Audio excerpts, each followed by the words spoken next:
Okay, welcome back. Episode 2, Krav Maga Worldwide Podcast. This is CJ Kirk. I don't like my first name, but that's a different podcast. I am sitting here and looking at Kelly Campbell, who has joined me for episode 2. Welcome, Kelly. Thank you. You are welcome. Last time we were here, I was with Joel, and I think I'll be with Joel again.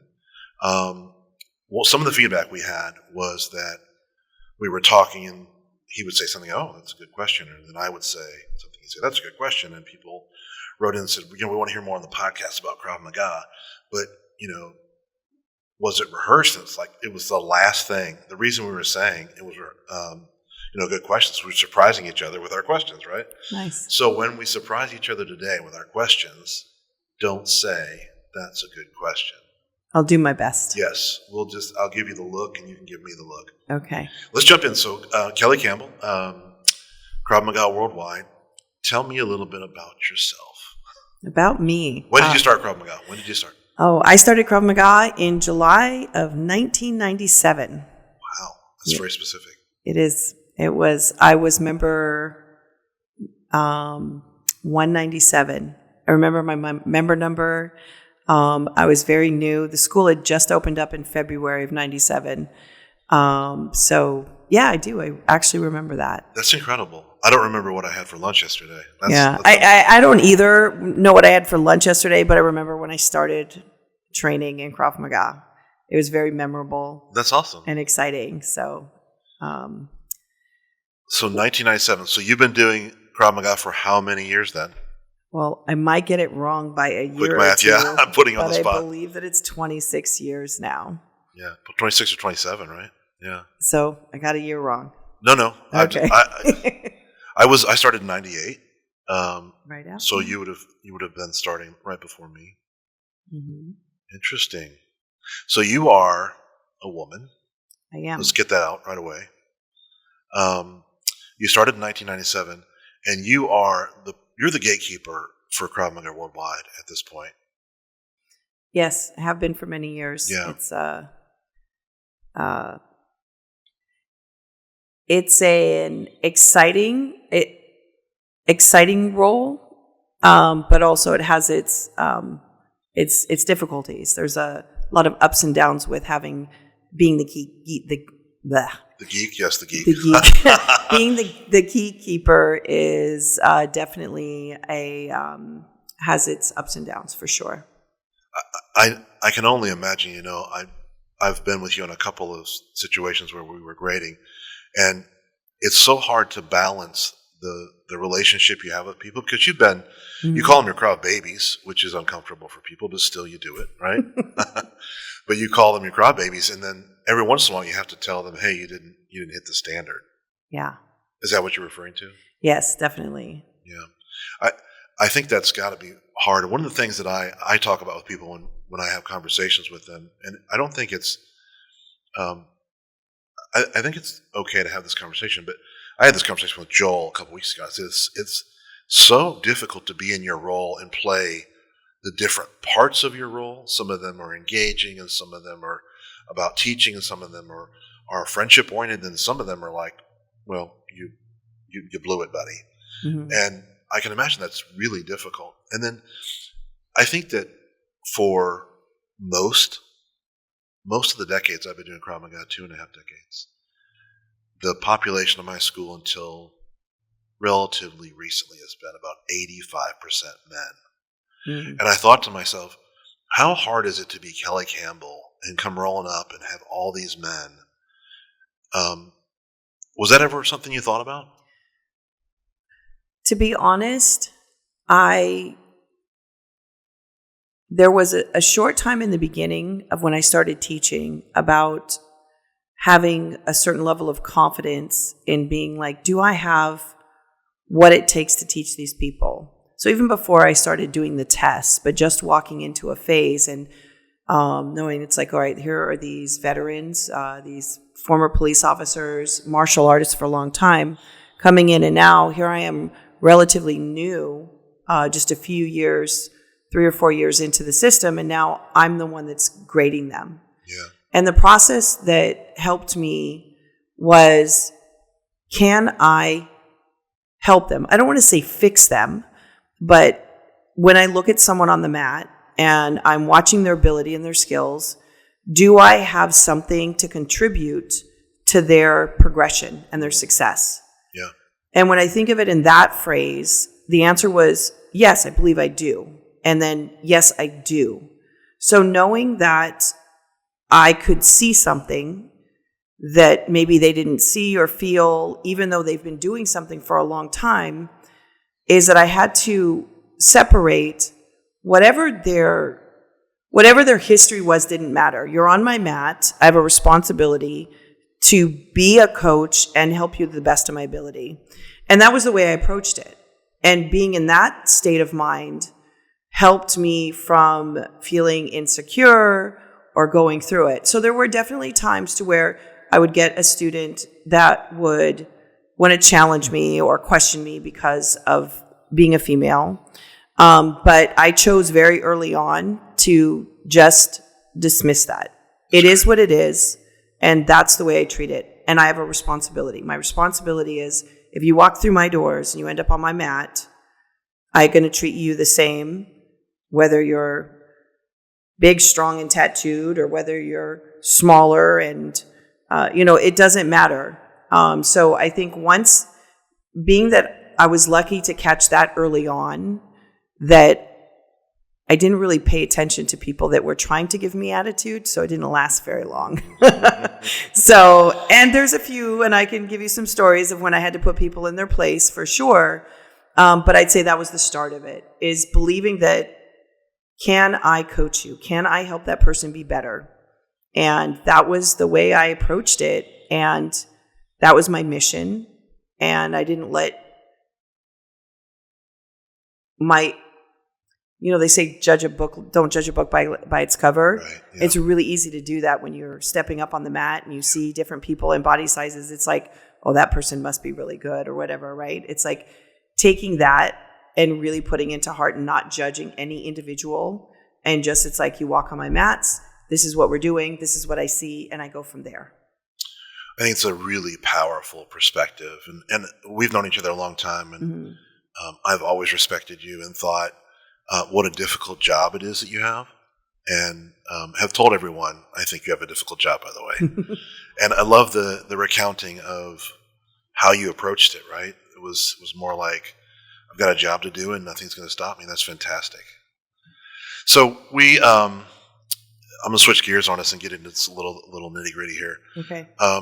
We had some people comment from episode 1 that they wanted to hear more about hands, body, feet. I had made a comment that if I could sprinkle fairy dust on people and give them one skill, it would be more of a hands, body, feet approach to movement. And Joel had several people ask, and we had a couple of people on social media say, I'd like to hear more about hands, body, feet. I made a comment in the summit we had in January and said, this is the skill for Krav Maga. If you're not moving hands, body, feet, you're probably not getting to weapons, right? You're probably not landing your punches on entry. And my students, my instructors were there, and other people were coming up and saying, I can tell who your people are. They're moving more like hands, body, feet. And there were people that thought they were moving hands, body, feet. And I showed them on video, and they're like, oh, I'm not moving hands, body, feet, right? And so people out there in the world, if you're not familiar with Krav Maga, hands, body, feet is a movement protocol. It's one of the principles in Krav Maga. And it's not like an innovative name. It just is what it is. When you move in to strike someone, or you go get a weapon in particular, these are some powerful applications for hands, body, feet. You move your hands, you move your body, and you move your feet. Now, it might be microseconds between the movements, but it makes a huge difference. And a lot of people will telegraph their movements by moving their body first, right? Yes. And it's a recipe for disaster. And so I said, I've sprinkled fairy dust. Would you agree? Would you weigh in on hands, body, feet a little bit? Yeah, I definitely agree that it's recognizing that process of hands, body, feet is a very important element. and thinking about being as efficient with your movement that you can. One of the things that we do that is really important and necessary and that we do very well in our level 1 curriculum and with our level 1 students is that first we build the aggression, right? Because we have to. And that does kind of essentially make it harder for hands, body, feet. So it's something that we have to mold into people after, because the mentality is important to feeling that you're able to and willing to defend yourself. So developing that aggression in the level 1 curriculum, and still kind of incorporating that. But I think that one of the things that happen is that people are so inside their heads is that their mind is thinking, move forward, that the body actually moves forward before they start to think about moving those hands. So as you mentioned, if you're going to land a strike, the more it's telegraphed, the less likely it's going to land or be defended. So letting your hands move first. And if you talk to anyone who is trying to be defensive and they're recognizing a potential threat, they're always told to look at the hands, right? Like watch the hands are going in. So I think it's a very crucial element of what we do so that we can be the most efficient that we can, be the first to get the next strike in there in delivering it. So I think it's a very important element. But I think one of the problems with it is the mindset, which is we can't waver from that mindset. And then as you get into the higher levels, it'll start to click in. And just putting a focus on it is going to be important for individuals. And as you said, like the videotaping, you might think that you're doing it, but until you slow it down and do some self-coaching and videotaping and watching what is actually moving first, letting your mind identify what's happening and letting your hand be the first thing to move and letting your body follow. Our goal, once you become efficient, is it's hands, body, feet. But once you have the movement, is that they all work together. So it may appear as though it's one movement, because we say hands, body, feet, you think of it as, well, should it be like dot, dot, dot? Yeah. No, it needs to have the fluidity. Yeah. I think for people that don't understand the difference between that and, say, leading and telegraphing is dramatic, particularly if you're standing in front of a handgun or a long gun or something, which is an advanced issue, obviously. But we have a lot of advanced people in Worldwide. And I really like your comment about aggression in level 1. In fact, what I found when I teach our master class here in Houston, what I find most is that people are aggressive and like, okay, now that you're moving into defenses where that movement protocol is impacted by an order of magnitude around the hands, body, feet protocol, I want you to take a step back and I want you to learn to move differently. And people go, well, how am I going to move differently? So we talk different ways about it. But the thing that I found is most successful for me in teaching is to help people understand we're going to teach you speed first, which means the snapping of the hand.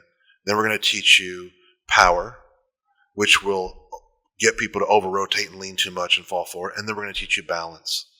So what I typically do with people after their level 1, their level 2 tests as they move into more of like a masterclass course is we kind of say, okay, we want to keep the aggression, which is sort of vital, right? Because Krav Maga is a vessel in which to pour your aggression, right? It's essentially what it is. But we sort of remake them in this image of speed, power, and balance in that order. And they tend to get it.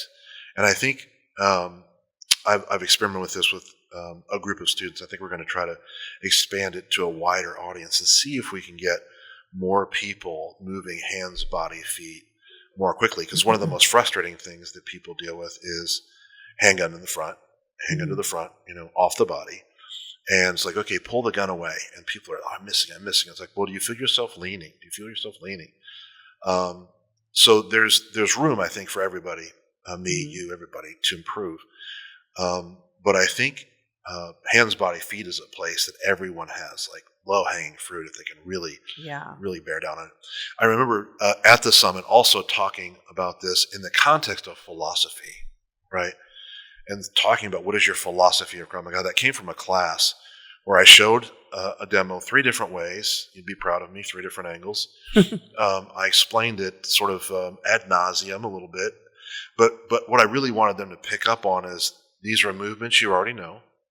The Legos of Krav Maga, essentially. Right. And We're just repurposing them in this particular context for this defense. And when the students started working, even though it's a master class, it wasn't clicking. So I called timeout and I said to one of the students, a kid named Jared, I said, "What's your process for noticing?" And he just stared at me. And I let him stare for about a minute and I go, "What do you think?" And he goes, like, he put his hands like his mind blew or something. Mm-hmm. And he said, "I'd never thought about that," right? And so I think one of the other things that I want to encourage people to do is have an intention and a process around picking up what you're watching. Understand what you're watching. Identify the principles that are being showcased in the defense that you're watching. Mm-hmm. Make sure you pick those up. Make sure you understand the application of those principles, because that's what's going to make you successful. That's what's going to allow you to look at something a couple times and go, okay, I can do that. As opposed to, would you show me another time? Or would you show me another time? And now I have a question. Mm-hmm. So thinking about the principles of Krav Maga, because we're on hands, body, feet, and really asking people to think about it in terms of an intention. Not only am I doing this, but do I have a process that allows me to identify those principles in real time and then go, okay, I know how to apply this now, right? What are your thoughts on philosophy in Krav Maga? I think that obviously I feel that it's very important, but depending on where someone is in their process of learning, it may or may not distract them from their ability to physically apply it. Yeah. Right. So everybody's going to have that click at a different time in their training. One thing that I find that's very important is recognizing. So I mentioned level 1, and our purpose is to really build aggression. And because that overcomes, aggressive counterattacks overcomes inadequate technique. Yeah. But as someone sticks with the system and you become higher, there's a certain level now where you have to realize that you have to know how to train slowly in order to develop a skill set. So you can't always train at 100%. For you to take a professional fighter, they're not in there sparring at 100% in order to get better in the ring. They're spending hours and hours and hours and hundreds of reps on one movement and then to another movement and transitioning. And I think that applying that same idea and, even working with, you've got a handgun technique. You need to recognize how to get your hand to the gun as fast as possible with just that movement. So being okay with training slow and knowing how to go from when you're training to learn versus when you're training to defend your life. And when we get to the higher level Krav students, it's really hard to backpedal them because all they can do is go. It's like, I'm in it, I'm going. But at a certain point, if you're sticking around in the system and you're taking hours into your training, slowing down, getting your reps in, getting to break through. So each movement of every technique has its own life. Yeah. So every time I defend my knife, I need to, as I just defended the mic right now. The microphone, yeah. Yep. Every time I make that one movement, I need 1,000 reps to make that efficient. If I'm thinking about the end of my technique before I complete the beginning and middle, I'm going to always have gaps. Yeah. So people have to, if you're able to just work on one piece of it, then work on the second piece of it, breaking it down. And my instructors all know this. I put it into them as much as I can during our training sessions. And sometimes they get it, they're like, oh, I'm bored. I want to go into the other part. But if you can't do it properly slow, you're not doing it right fast. For sure. So being okay with slowing it down, then picking up, slowing it down, picking it back up. But still in the end, working it under high stress and then getting it. But you're not going to get efficient and proficient at it if you don't work the slow reps. And that's how you can get better at hands, body, feet. Yeah, I think that's a fantastic comment. One of the things that came to mind when you were talking is the evolution of someone moving through the system initially as using aggression to fill gaps in technique, right? Mm-hmm. Which I'm very, very strongly supportive of and believe works, right? If you don't know what the OODA loop is out there, being aggressive, working inside someone's OODA loop, not pausing and thinking about it, but making aggression or making fight, as some of these really say, really allows you to work inside that person's OODA loop. Observe, orient, decide, and act. Go look it up if you haven't heard of it before. I think it's paramount that we think less and are more decisive and action oriented early on. Mm-hmm. Then you get to the point in Krav Maga where you're standing in front of a gun, and if you go aggressively at it, you just get shot, right? Yes. And so this migration, this evolution from fill your technical deficiencies with aggression to now you have to fill your technical difficulties with skill, because the cost of being wrong in this defense is so much higher. Mm-hmm. And the defense you're making is so lopsided. It's not someone punching you. It's someone who's got the power to shoot you with a pistol, Mm-hmm. for instance, or a long gun. So even understanding for people that build instructors how to think about or how to view the maturation of an instructor, and where that demarcation point is, where we're going, okay, now you've been super aggressive and things look pretty good, but now you're in a place where you have to find more technical proficiency in what you're doing. It's such an interesting topic, because if you're sitting here, I'm sitting here, we're thinking about people, we're thinking about where does that happen and when does that happen?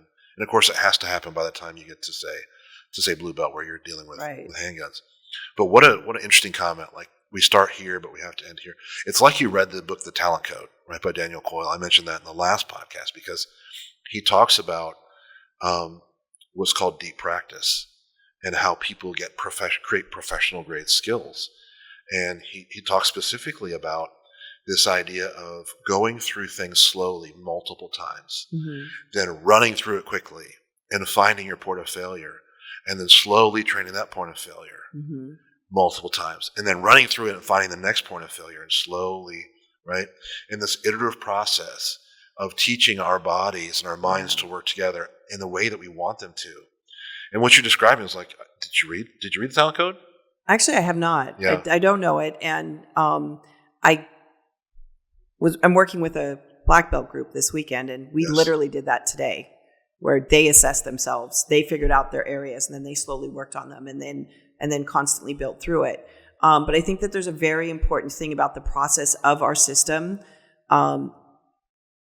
that is one of the things that always sets us aside. And it's maybe a little off topic, but I feel that it's important to say right now, is that when we have people, we have certain things that we learn and that we stress in our lower levels, because if we never get to see those people again, we need them to be as efficient as possible, and aggression is the answer. Yeah. Right? If you're going to stick around and you want to get to the higher level stuff, that means that you're going to put in the time. All right? So it is not something, being proficient at knife defenses and gun defenses is not something that you can learn in a one-time workshop. No. And so the aggression is crucial, and it's something that we do with our drill setting and getting them and being responsive right away. It's like getting into that fight mode versus freeze, and getting them to train and work hard, and then they become addicted and they keep going through. We all did it, right? It's like the training that we do is amazing, and the way that we develop this passion as students. And when you see that, and it is a little bit of a switch, and it might seem a little bit backwards. It's like, because I've had many students, they're like, well, Kelly, you've always told me to be aggressive. Now you're telling me not to be aggressive. I'm like saying, don't lose that. But I need you to harness it. I need you to understand that that's an area that I need you to keep, but I need you to put it on the back burner for the moment, so that we can improve the skill set for you, right? So now you're in a different level. You're higher. You have a foundation. You know the fundamentals of the system. You have skills that can get you to a certain level, but now you want to go to the next level. So now it's like you got to recognize how to slow down to improve your practice, and then pick it back up. So that, like, slow to fast. Yes. So crucial to development. Yeah, it's amazing that that's something that the leadership at Worldwide, you and Darren and others have done for decades and seized on even before the book was written, right? I think that's impressive. And we could go back and talk about Emi and how impressive that guy is. But I want to think about Emi in this particular perspective. I mentioned it in the first podcast. He was a wrestler, Mm-hmm. among other things. He was a boxer, wrestler, gymnast, right? Don't you think if Emi wanted a bunch of wrestling moves in Krav Maga, he would have put them in there? Don't you think? I do, but I mean, yeah, I think that there's recognizing, like being well-rounded. And this is a kind of an odd, I like it. So I'm just going to say like, and it was part of our phase A lectures when instructors go through and we talk about Krav Maga being having the ER doctor approach to self-defense. Yes.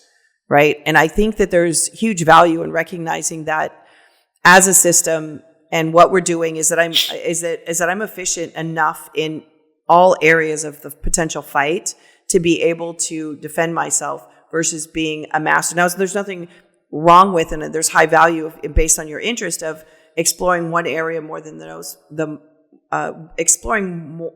one area more than another, as far as ground to wrestling and to stand up, is that there has to be a combination of being able to transition from one position to the next to maintaining a strong position. So I think that there's enough. Could we modify, and which we're constantly trying to do, is seeing like what is something that might be simpler and better for the practitioners as we're moving through it. So I think that the way Imi's approach to what we do, and I'm just going to boast a moment of glory for myself. Okay. I guess it's not a glory, but it was just an eye opener when Darren gave me my first degree black belt at our instructor meeting in our original training center. He said something that he said, Imi made the system for you. Yeah. And that was something that was so powerful because it was the idea that I'm unique and that it's something that I can do. It's not just one way, this way, and only this way. That there has to be variance in all things that we do. And it's something that I try to continuously pass on as I develop new coaches and instructors. But should there be more? I guess it depends. Yeah, I think of it this way. And what I'm seeing is like this hybrid Krav Maga stuff that people are putting out where there are departures from the way that we defend and more authentic Krav Maga. Not that Krav Maga doesn't evolve, even our symbol shows, a broken circle, so that things that are suboptimal can leave the system and more optimal things can come in. But I think of the system in the phraseology of meant for men and women, big and tall, short and small, right? And that maybe that's some of what Darren was alluding to when he was talking to you. And when I see, even in my own class, 130-pound guys asking me if they should go 2-on-1 on a knife attack, and it's like, not unless you want to be put in the wall and killed. And so I think what people don't understand about Krav Maga, because a lot of people think Krav Maga is like this ultra-violent thing. It's like, don't go in there and do that. It's actually an ingenious system. And the levels of a genius in the system are multifaceted. One is that you can understand a technique by reading a pamphlet, right? But the reason that people that we do the things in that technique could be explained, in detail and fill up the Library of Congress, right? So the thinking and the detail and the reason we're doing things is hugely deep. But because it's so, there's an elegance in the simplicity of it. And to make the system that simple, you really have to do a lot of work to get it to that place, right? And the analogy that I typically will use with newer students is, imagine you have a box of Legos, but they're all the same size. And you pour them on the floor. Let's say there are 40 or 50 of them. Each Lego represents a motor skill. Mm-hmm. And what Krav Maga does is we build different things with these Legos, right? And so you may see some Legos in level 1, and when you're in level 6, you may be able to identify, like I described earlier, those Legos in a different defense or a technical aspect of making self-defense. And I think one of the things that's so powerful about that is being able to show up and understand what you're looking at and how, I don't want to say simple, but how elegant the simplicity is of the system. It's really something that, people talk about this in the world of technology. Yeah. In the world of technology, they talk about if you get something that's elegant and simple, the thinking behind that is so tremendous, right? And I think Emi in his back alley fights was realizing the boxing and the wrestling and things I'm doing are not sufficient for me to survive. I've got to figure out some other way to do this, right? And of course, that's a huge biological incentive to begin to think about and understand how to deal with violence. We're the beneficiaries of that, right? So for those people out there, like hybrid Krav Maga, it's like there's no such thing as hybrid Krav Maga. Krav Maga in and of itself is in many ways a hybrid, but you don't want to. It's almost like a marketing gimmick, right? Oh. I don't like it. I haven't heard specifically that there's programs out there that are calling themselves hybrid. Yeah, Krav this is Maga? called hybrid Krav Maga. Oh, and it's there's sort of subtle departures from what we do.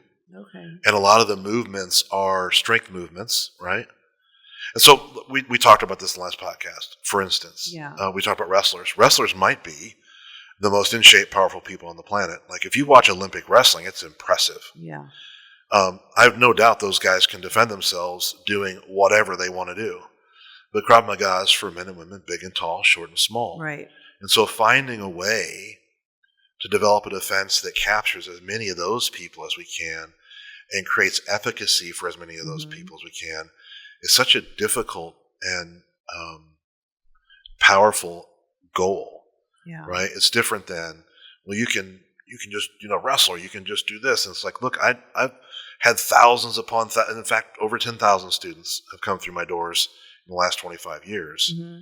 And most of them are not powerful. Most of them are not fast. Most of them are not very coordinated. I know you know what I'm talking about. Yeah. You alluded to it earlier when you said, oh, this is a big guy with tattoos. He's going to be good. And he's like, he bounds around like he's about to fall down, right? Right? So making sure that there is the democratization of self-defense happened with Krav Maga. And when people try to create strength moves, as part of that, they're taking that away from people who need the power of Krav Maga, right? The strength of leverage. They're taking it away from the people it was intended for. You're exactly right. Yeah, and that's definitely one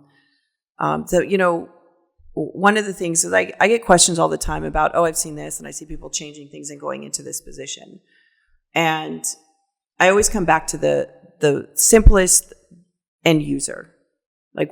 How is it going to work for that individual? The person that is going to only come in, only has the ability to train a few times, and I might have them for 6 months, right? So what we do in level 1, the curriculum, well, before I go into that, one, as like a punch is a punch, a kick is a kick. That like Emi is not saying, we are not saying that Krav Maga invented those things. No. We are definitely accumulation of what works the best, the meat and potatoes of what is going to be the most efficient way and foundational ways that the body works for striking, right? So the simplest, strongest, most efficient. Yes. And then we go on principles, right? A principle-based system, utilizing all of our principles and then equating those and then using the skill sets that we know that people, like why recreate the wheel for the things that work, but then applying into it the mentality and how we're going to do it. So there's certain things that we're going to teach individuals in a level 1 because it's like, I may never see you again. I got you for 3 months. I need to make sure that if you are never able to come back, that what I did, how I trained you is going to be with you for a lifetime. Right? So the way we train is a key element to what Krav Maga is. And it's being aggressive with drills, getting you to function under high stress, getting you to perform where you didn't think that you'd be able to. Because when something happens to you out there, you need to have that under your belt because that's not where people live these days, right?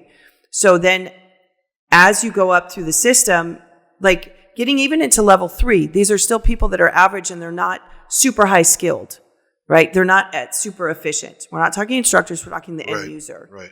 So a lot of the things that I see is people get bored and they like a certain process or training method. And look, as we all start to work on stuff, yeah, sure, it can get boring if you're doing the exact same thing. So you're like, all right, well, this feels good for my body type. So I'm going to make this small adjustment.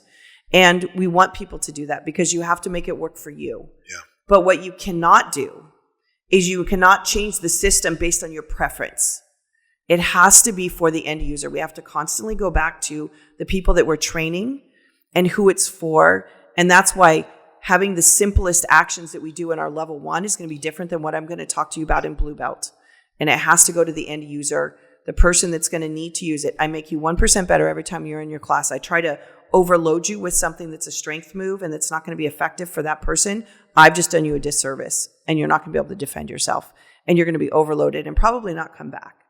I think that when individuals are making and adding in their preferences, it's cool. It's fun.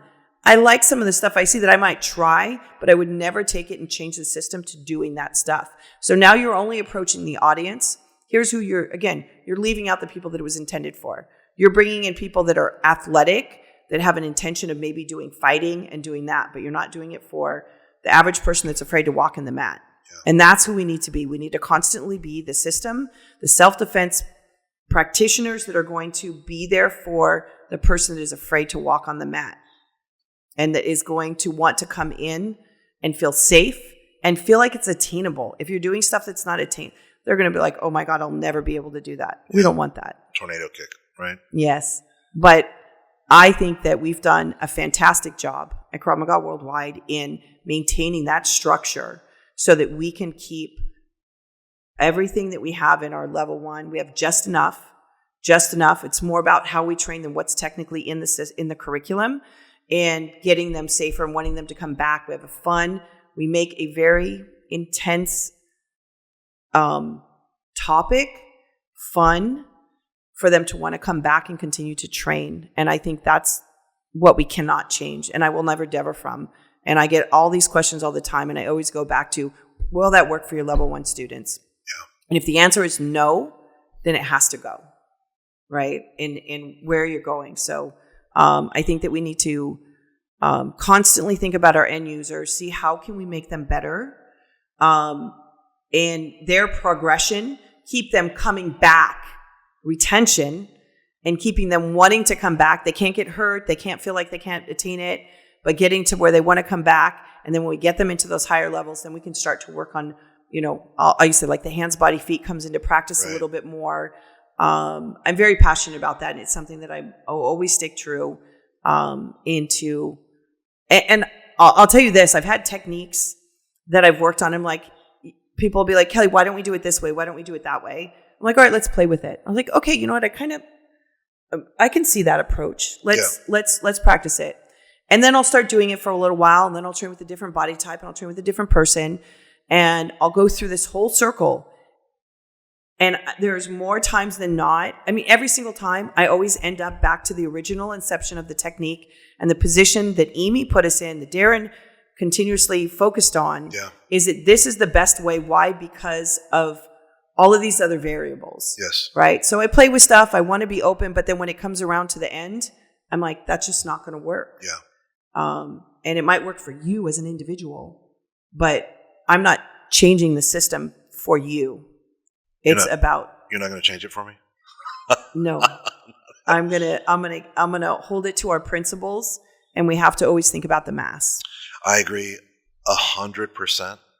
It's funny that there's two things there's a bunch of things I took, but two things I want to mention from what your previous comment. The first thing is showing where your heart is and talking about, I may only have the students for 3 months and I have to get them as ready as I can, as opposed to someone who is thinking about how they can squeeze as much money out of them as they can, right?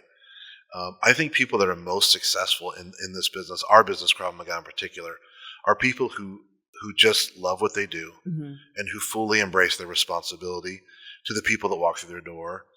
And I can tell where your heart is. And I know it's been there, but it was really showing there with how impassioned you were about, I've got to get them ready for the fight of their life in 3 months. It's like, yeah, that's what it is. Yeah. That's what it can be. The second thing is this whole idea of empowering people and having them for a short period of time. And what made me think of Darren was that comment that you made about having people for a short period of time.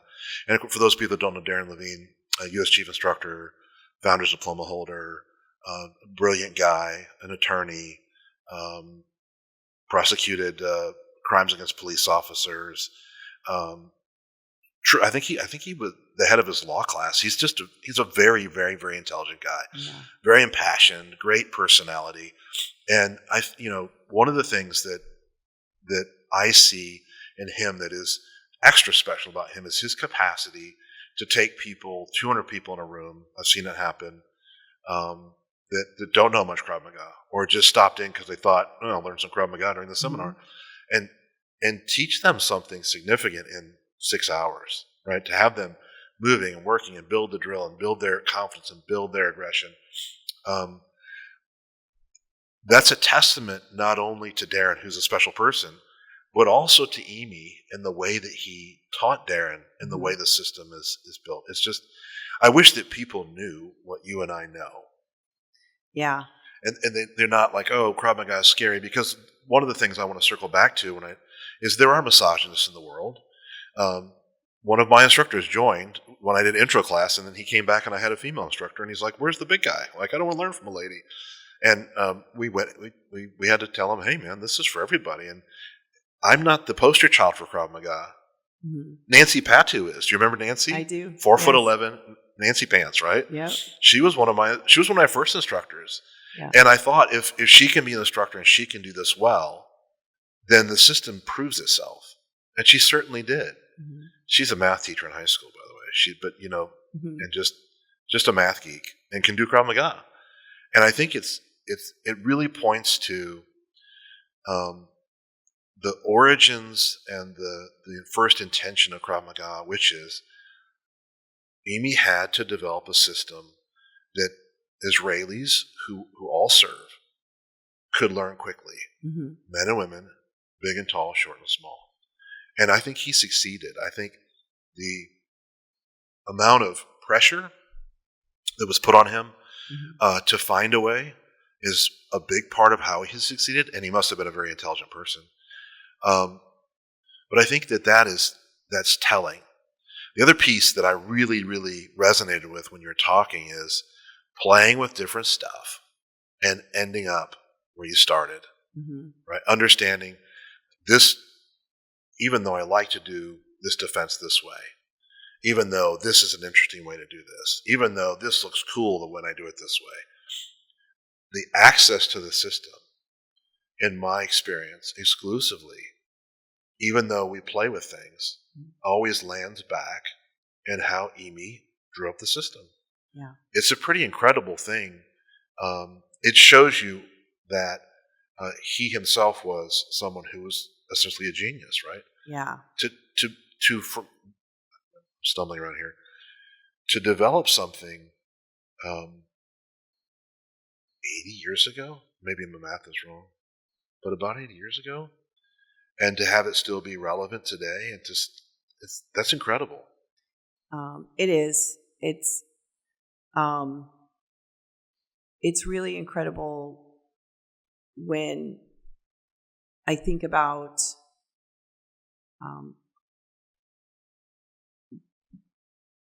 learning from Darren, the passion that he has and delivers. Like it just says so much. And the breakdown, even when you hear it's out there somewhere. I don't know exactly where it is, but Darren was talking about a situation with Amy, and it was about simplicity. If it's not simple, they're not going to do it. Yeah. Right. If you make it complicated, they're not going to come back. They're not going to do it. Darren had just gotten this new car, and he was super excited about this sports car that he got, and he couldn't wait to show Amy. And the seatbelt was difficult to get to. And I remember the story. Yeah. Right?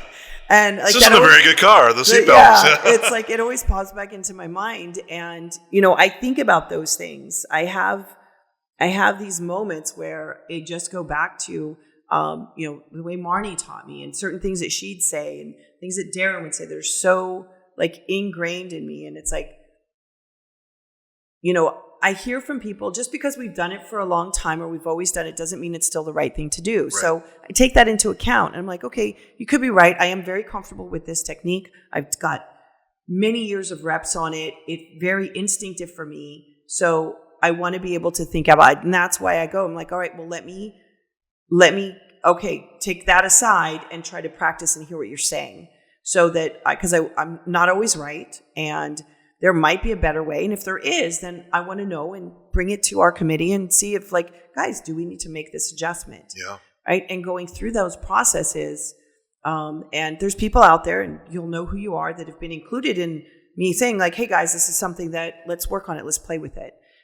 It's not a change of the system, but I want to see where we're going with this. Yeah. And that it, been a part of why do we, why do we do it this way? And when you add in the potential I don't want to go into like specific techniques and all of that kind of stuff, right. But again, lots of reps, lots of playing in different variations, lots of different types of attackers' intentions. It does. It goes back to what Amy initially put out there. And it's like, this is the best way to start it and going into it. And I think our Kufmem and the open circle is a very important element of what we have. And it does mean that there are things that we could bring in. There's things that we can modify, and we're working on those things. But they're going to be super small adjustments. There's nowhere in the system that I feel that we have a big lapse. There might be, all right, we could tweak it this way, or maybe use this verbiage. But I feel that we've got a very solid practice if you understand it the right way. Yeah. If you don't have the right understanding, then yeah, there's going to be holes. Yeah. But that's going to come with your process of learning and growing, and that's why you got to stick with it, right? If you're a phase A or B instructor, you don't have a full understanding of the system, and it's going to take time, and that's okay. So stick with it. Yeah. We're the best. Yeah. And I believe with that with all my heart. That's why I've been here for this many years. Yeah, you've had chances to leave. I have. Yeah. And I stay with Darren. I believe in everything that I teach. I've tried to be, there's been everywhere I go, and it's not that I want to do it, but people want to put me in a supervisor position, or they want me to do sales. I don't want to do sales. I cannot bullshit my way through a sale. I cannot. Well, with Krav Maga, you don't have to bullshit. I don't have right? to. Right. Yeah, it's all within my heart, and it's got to work for everybody. And it can't just be one person or one group of people. Yeah. It has to be for the majority, the mass. It has to be for the mass, not the majority. And I think that we're doing that, and I believe in it. And I'm just excited every time I get to go on the mat and work with my black belts that I'm working with now, and the brown belts I worked with last week, and then the phase A people, like everybody that's coming through. It's just amazing, and I'm so grateful for everybody putting their time and energy into it. But that's where we got to stick with the principles. I agree 100%. That's the key. Yeah, I love that. I actually told Joel last week, Ellenbecker, who's with the leadership team with us, and was on episode 1, very curious guy, very curious about what he can learn. Like, he just did his 3rd degree black belt, and still curious. Like, he's not resting on his laurels. He's not going on the 3rd degree, but he's going, who out there can I look to and learn more from, right? Right. And I love that attitude. And you describe that too, in some of the things you've been saying. But I love the way that you describe what you do. And I told him last week, Kelly Campbell may have the best job on the planet. Right? She was. It's a unique position. I like, it was made. Yeah, there's not very many opportunities. Not very many of those. Yeah, it's a pretty awesome. It's a pretty awesome job role, and but it also comes with its responsibilities. That's right, Mm-hmm. and you've handled them well. I do think you've done a fantastic job for decades. I can't say I'm proud of you, but proud for you. Does that make sense? Oh, thank Yeah. you. I appreciate what you do and all you do. I would say this, before we stop talking, Mm-hmm. one of the things that we've been sort of circling this whole conversation about is the system first mentality, and people asking questions about, should Krav Maga look like this or look like that, or should I include this? And the question itself creates an awareness in me that they don't understand the system first mentality. And for people who are listening, when you develop a martial art, or you think about a defense in a martial art, in the context of learning self-defense more than one thing, you either develop a system or you develop an optimal defense for every attack, which then gets you an optimal defense for every flavor of every attack. So being choked with two hands with arms straight and with elbows out and with elbows down. And that's how some systems end up with 2,000 defenses, right? Yes. Which is entirely inaccessible. It's like trying to pick a defense out of a catalog under stress, right? Which one of the 2,000 things I'm supposed to do right now? What does the angle of the elbow look like so I can decide which one of these 3 defenses to do? Well, you don't even have access to that kind of thought process. So in another episode, I want to go deeper with the system first mentality, because that's part of the genius of Krav Maga.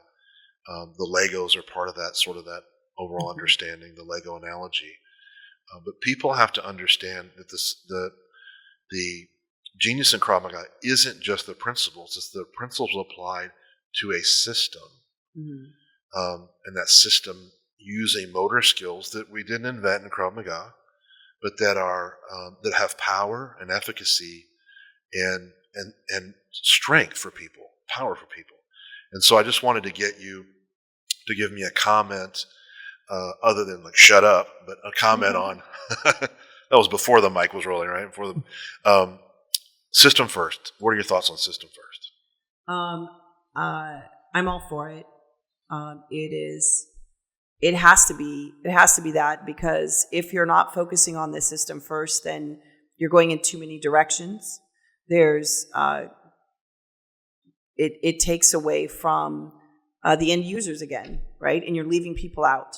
So it has to be system first in order to keep those focuses on, And you talked about the choke defenses and different positions of the arms. Like, there might be defenses out there that might be a little bit better than one of the things that we're doing. However, if it's adding an extra technique into a place where now the decision making for those individuals is going to be delayed, that could be a matter of their life and death. Yes. And so by making a choice, it's like we have to make a choice. So there are a lot of different ways to do arm bars. And it's just an example, because there's a lot of different ways to do many things. Right. But at a certain point, we have to pick one way and teach that way in order to keep things simple so that it can be learned. And once you become more proficient, you've trained for 20 years, you can do whatever you want. But it's not about you. It's about those end people. And that's where it has to be the system first. Yeah. It has to be fewer techniques for multiple situations, for faster decision making, and be more successful in the fight with the aggression. Yeah. It has to be that way. Yeah. I think people forget that there are instinctive responses that need to be harnessed. They forget that they're on the clock, and that after 4 or 5 seconds in a violent encounter, if you haven't extricated yourself, the odds of you being really injured or killed are much higher. And when you apply the demands on the human body and the human mind and emotion that a violent encounter requires, all these ideas of manufacturing and optimizing every little nuance and every defense, they just fall away. And even as I say that, I know people are out there going, I don't understand what you mean. But imagine that there are requirements, prerequisites that have to be met before a defense can move into the system, like for Krav Maga, for instance. And if you think about those requirements, it's not just that it works at 25% with someone your size. It's that it works in a turdy situation. So turd is tense, uncertain, rapidly evolving, and debilitating physically and mentally, right? Right. So under that situation, with someone who's stronger and has surprised you, and under stress and under the deficiency of a relative imbalance of strength, and under the influence of instinctive responses that are coming out of your amygdala, and the inability to access your executive center, the frontal cortex of your brain, and all these things, it's like, now test it. And don't test that one. Have them close their eyes and grab them one of 20 ways. And everything breaks down. It doesn't work if you try to optimize all those things. The genius in Krav Maga, or part of it, is that whole Legos analogy and being able to take motor skills that fly from you and harness instinctive responses that sort of begin a motion you connect to a motor skill or even to muscle memory. That's one of the most powerful things about Krav Maga. And I love the idea of people beginning to really embrace and understand system first mentality. Yeah. We have to stop real quick for a sponsor break. No, we have no sponsor. Sorry, no sponsor break. No sponsor. So, break. what is your comment on system first and what I just said in particular? Is it? Do you think people understand it? Do you think they really understand it at a level that they embrace it? No, Neither. I do not. I don't think that they quite understand it, but I think that